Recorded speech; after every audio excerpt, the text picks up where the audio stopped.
Welcome to the Teacher Rockstar podcast. I'm your host, Steve Hiles, and today we're diving into a topic that hits home for a lot of educators. What's really going wrong in our education system and how those bigger forces affect teachers doing their best on the front lines. My guest today is Bryan Wetzel, author of The Real Problems Destroying Education. Now, in his book, Bryan pulls no punches. He breaks down the hidden dynamics holding schools back and challenges the assumptions we've all been living under. He's been in the classroom, in leadership roles, and now he's using his voice to push for real, lasting change. Now, before we continue, I want to share just a little bit about our special guest today. Bryan Wetzel is an educator, author, and thought leader dedicated to rethinking the way schools support teachers and students. With years of experience across classrooms and administration, Bryan has seen firsthand how systematic pressures erode passion and creativity in education. His book, The Real Problems Destroying Education, challenges conventional narratives and calls for a reawakening of purpose in teaching, starting with empowering those who stand at the front of the classroom every day. Welcome to the show, Bryan. Thanks for having me. All right. Excited to be here. All right. Would you like to take a moment to share with our audience today your educational journey? Yeah, I would. So first of all, I've never been in the classroom as a teacher. I had a company that created K through 12 educational resources. And so I would be in the classroom a lot of times teaching teachers how to use the resource, doing follow-up education on that. I met with a lot of administrators. I've met with a lot of districts and showed them our products and how to use them. We had assessments that I was a part of designing.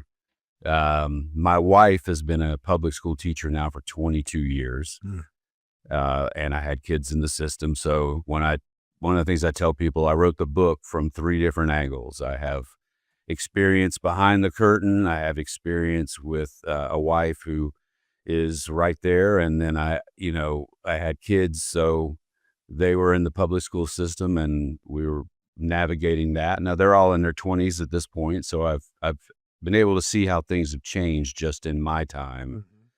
And a lot of the things I always tell people when I wrote the book, when I started meeting with administrators and teachers and district people all around the country, I thought that education would start to make more sense. Like I got a peek behind the curtain, I saw the wizard, and I said, oh, okay, everything's come together. But it actually just made me more confused. And so that was really the genesis. I wanted to write that book when we were still doing the company, but that wouldn't have gone over very well with the partners. Okay, well, thank you for sharing that. And I would like to start, Bryan, with this question to you. For a brand new teacher walking into their first classroom, what's one of those real problems that you discuss that most are likely to feel first, even if they can't name it yet? Well, I'll answer that by telling you that I interviewed 169 teachers that were on the verge of retiring and asked them what the 3 reasons they were leaving education were. And I think most people who are not in education would say it was pay. Yeah. But pay was actually 3. It was 3rd on the list. It was behavior, and it was the amount of work stress and pressure. And I think that both those 2 things, behavior and the stress, the pressure that's put on teachers nowadays, is going to be the first thing that they notice. I think that that's the first thing that they're going to have to really navigate and learn how to deal with. Okay, so yeah, I could kind of relate to that too, because as an educator, it seems like every year they put more on your plate, but they don't Mhm. take nothing away. You know, That does. so My wife is always like, they'll say, we're going to do this for a short time. She said, no, that'll be there for yeah, 3 more years. it's something else. So when that problem starts showing up, Bryan, what's a sign or pattern that a new teacher can recognize early before it actually leads to burnout? Well, my wife would say it's when you need to go home and have a drink of wine after after every day, that's a bad sign. So, we won't go there with it, but I would say that, you know, stress has a way of it can raise your blood pressure. It can cause stress and you bring it home. It's for a new teacher, I would suggest, and I asked several teachers this, like, how do you made it this far? What do you do? And they said, I have to disconnect when I come home, or I Sure. bring that home to the family. And maybe I've had a bad day. Maybe I've had a couple students who were a problem, and I didn't feel like I got support from the administration with it. And then you come home frustrated, and oftentimes we take it out on the people closest to us. And Absolutely. that was several of the teachers talked about how when I come home, I unload on my husband, and they sit quietly, and because they know I just need to get it out, and you know, Absolutely. Absolutely. and my wife is the same way. Okay. Well, let me ask you this now. What moment or pattern made you realize that the system itself and not the teachers might be the problem?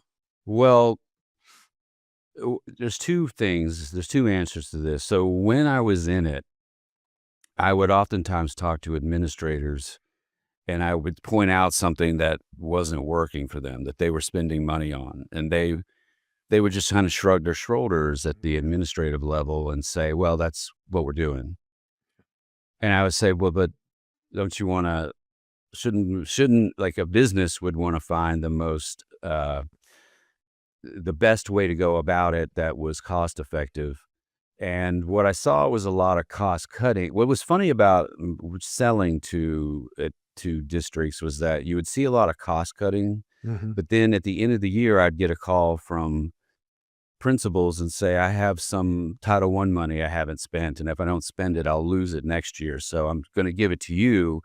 And I would say, okay, well, when do you want to schedule us to come in and train the teachers? And they'd say, well, that's not necessary. We're not going to use it. But we have to spend the money or they'll take it away next year.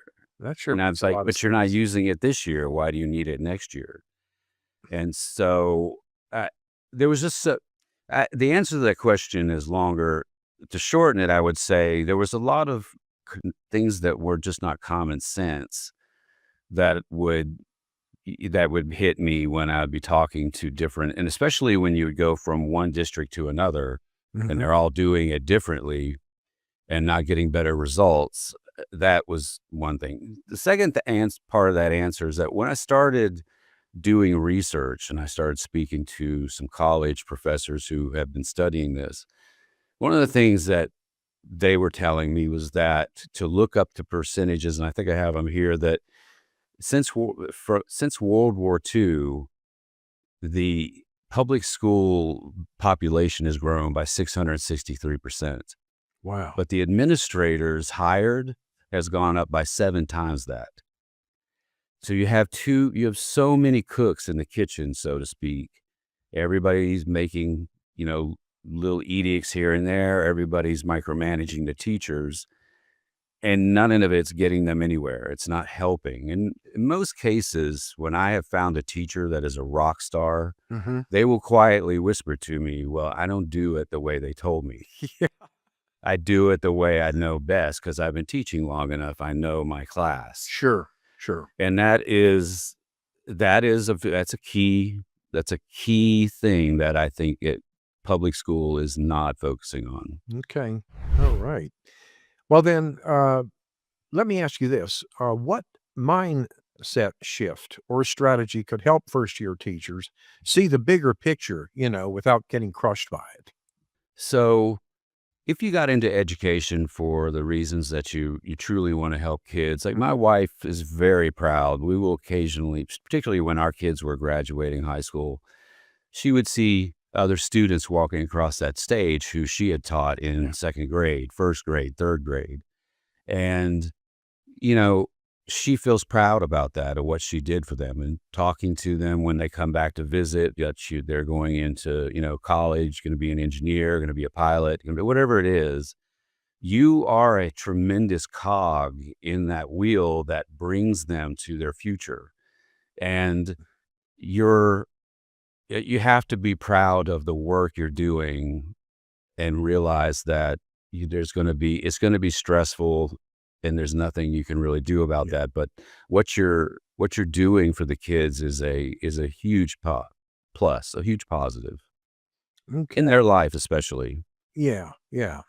Uh, can you share an example of a teacher who made that shift and what did it look like in real life? Well, I was speaking to a teacher in Florida once, and I was talking to her about, I had looked up, sadly, I had looked up how many teachers were on anti-anxiety medicine, and it was quite alarming.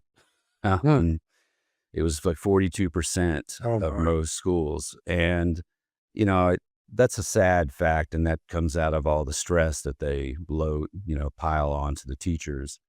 But she said, I used to be on them, but I got off of them, and it was more for her a spiritual side of things that she just sort of said, you know what, I'm doing what I'm doing. I feel good about it, and I'm gonna let the worries and the stress and all that just Mm. let God handle it, um, and not try and internalize it as if it's my only problems in life. Right. And she was more about letting go for her. Okay. The Teacher Rockstar Academy course is meticulously designed to equip you with the tools and strategies needed to skyrocket your effectiveness as a teacher. Curious to know if the Teacher Rockstar Academy course is the missing piece in your teaching journey?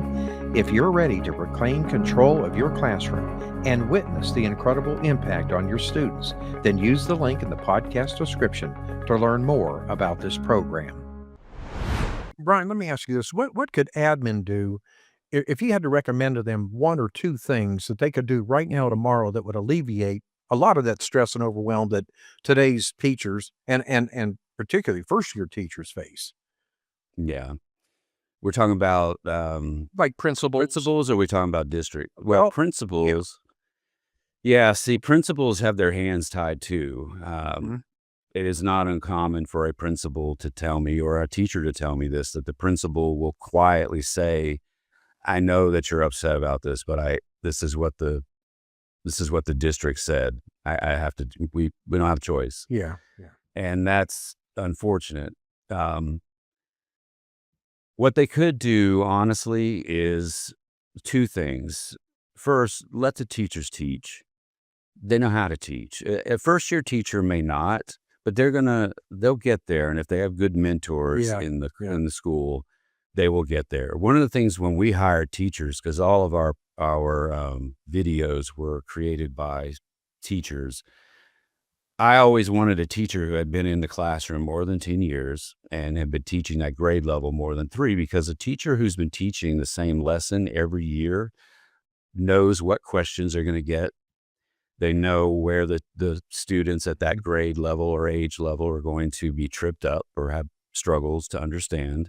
And so they're going to build that into their lesson, and that makes their lessons that they're putting forth to to the students much more succinct and understandable, because they already know, what that age group is going to have trouble with. Let the teachers teach. They What my wife and about 100 other teachers have told me, tell us what the end goal is at the end of the year, the state testing or the grades, Yeah. or what it is in the curriculum they need to know. I will get them there. But don't come in and tell me I have to do it through circular, or we have to do it through this means, or this, we have a grant for this, so we must teach it this way, or we can't, we're not allowed. For a while, they weren't, elementary school teachers were not allowed to teach math in the standard algorithm where you stack the numbers on top of each other in some states, Yeah. because they said they wanted them to learn it other ways. At Just the like end the of the day, teacher. Yeah. yeah, let the teachers teach. They will get it there. I think the second thing is the overwhelming response to my questions was the teachers don't feel supported anymore Okay. when it comes to behavior. When I was a kid, I have seen things in schools, just visiting the schools, that have astounded me. That when I was in school, and I'm 57, almost 58, you would have been kicked out of school for Yeah, them. yeah, I have seen or heard, and talked to teachers who have had things thrown at them. One teacher with a broken hand because someone threw something in third grade. Um, Teachers getting called getting cussed out with yeah. the F words and stuff.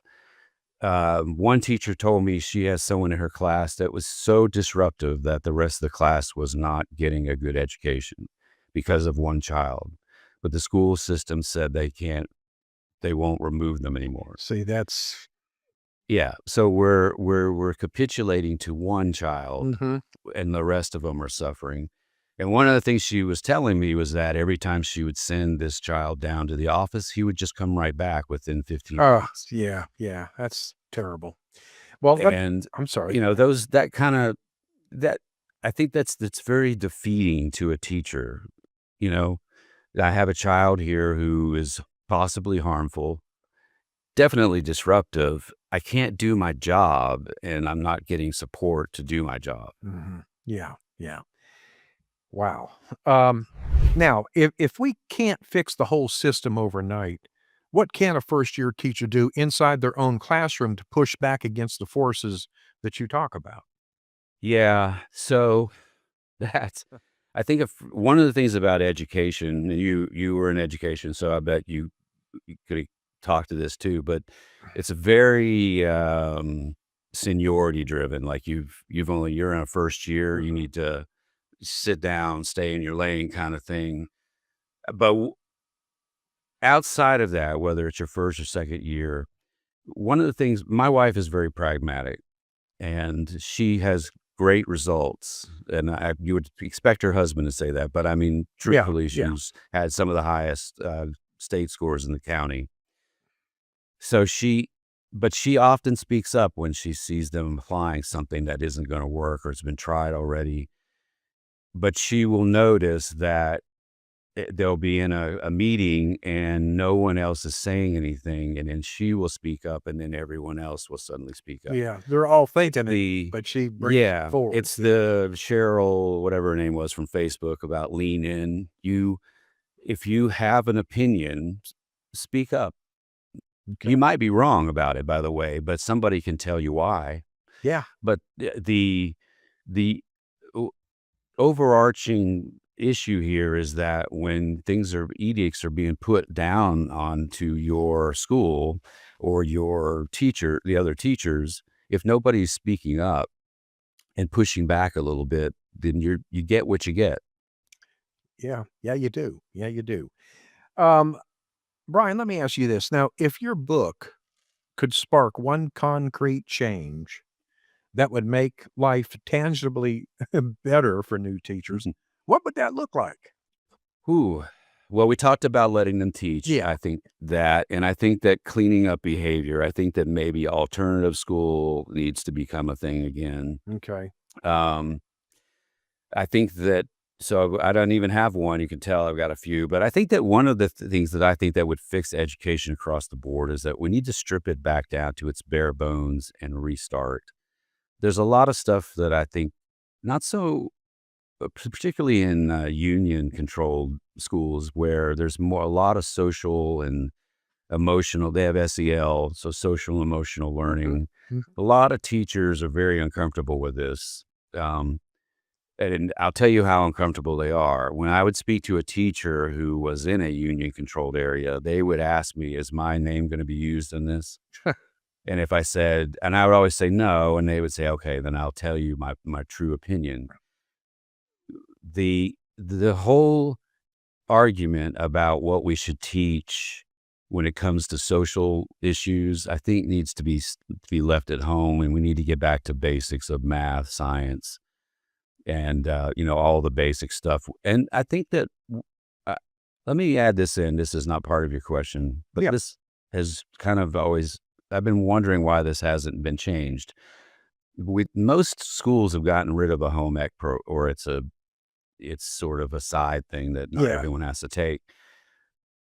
And when I was in school, I had to take accounting. It was a small class. It was just taught you how to balance your checkbook. Nobody does that anymore. But hey, how about we do a class on not what a credit score means, how to Yes. keep it where it is, how not to get catfished or to get have someone send you a link and say your Apple, you need to log in and put your Apple password in Uh-huh. when it's a scam. Yeah. How about teaching them some real world stuff that will keep them from getting caught up in things they don't need to be caught up. Yeah. Like financial literacy. I think Absolutely. I think all grades from K through 12 could get some aspect of financial literacy. That's just my Yeah. opinion. And you could start with if you buy Starbucks every day, Yeah. that equals Absolutely. this much over a month. You guys, this is a conversation I've had with all my teenagers. Absolutely. I need money. You know how many times you've been to Starbucks this month? That's right. Oh my gosh. Okay, Brian, let me ask you this. What is your biggest takeaway that you'd like to share with our audience? I know there's many, but you pack tons of value in this. Uh, Yeah. what would be just one takeaway that you could feel that you would address to the teachers out there? Well, this is the thing. I believe in education, and I believe that teachers are um, they should get paid more, especially the ones that do get really good results. Mhm. I know that's not popular in the education Yeah. industry, but I think that there can be some bonus or you could figure out a Figure small out a way. structure Yeah. to, I also think that, uh, you look at cities where they're graduating 2/3 of the, population, like Chicago and Baltimore, and they're not at grade level reading and math, but they're still graduating high school. Those kids are doomed to not doing well. They don't have a good education, and we're not talking about college, we're talking about the basics. You can't Yeah. do math, you can't read, and my wife always says it starts with reading because Yes, if it you can't does. read, you're gonna have trouble doing math, and so Absolutely. you teachers who can get through to a child, those are saints. Absolutely. Absolutely. Thank you for that. Brian, how could people connect with you? Do you have I a have a website. okay. It's we set it up just so everybody would have one place to go, and Okay. it's Bryan Bryan Thomas Thomas Mhm. Wetzel Wetzel.com, Okay. and right there it'll give you links to me. And a lot of teachers, since I wrote this book, will send me their stories of behavior or Yeah. things they saw in school, and I'm like, maybe one day I'll just publish their stories Yeah, into another absolutely. book. Absolutely. Yeah, it seems like from what I've been getting from you is that, admin support and behavioral kind of tops the list. It It does, seemed like, yeah, it's yeah, a shame. and it's an outward sign to a teacher who is asking the admin to please help me with this child, so that the rest of the class can move forward, and they're not getting it. That's an immediately feels like you're not getting help or Yeah, support from your leadership. absolutely. And in that instance, I don't know what the district is telling the principals, but it seems to me that it's common sense that you cannot keep a child in class who is disrupting the rest of the class. Absolutely. It's and a lot of the funny thing about that is a lot of times when you hear public schools argue that, well, private schools get better scores because they're able to get rid of problem children. Well, I'm like, well, if that's If all that's it the case, takes, then why don't we let's come up with a solution yeah, here. yeah. I'm not asking you to get rid of them. They deserve to get an Yeah, education. they do, but Um, maybe not in that specific classroom. yes, Yeah, exactly. I agree. I agree 100%. Well, Brian, I wanna thank you very much. I really mean this, for coming on the show and taking time out of your schedule to talk about this, talk about your book and the issues that teachers are facing today. And obviously, we wish you the very best in your future, and hope to have Well, you thank back you. on again at some point. Yeah, I would love that. I'd A love that. all right, okay. And before we go, I'm excited to share that Bryan Wetzel's book, The Real Problems Destroying Education, is available on Amazon and other major retailers. It's a powerful read for anyone who really cares about the future of our schools, so be sure to check it out. Well, we have come to the end of today's episode. Thanks for listening to the Teacher Rockstar podcast. I'm your host, Steve Hiles, and we will see you same time, same place next week. And remember, my friend, you got this. You've been listening to the Teacher Rockstar podcast with your host, Steve Hiles. We hope you've enjoyed this podcast as much as we have. Make sure to hit that subscribe button and join our ever-growing community of Teacher Rockstars. Until then, thanks for listening.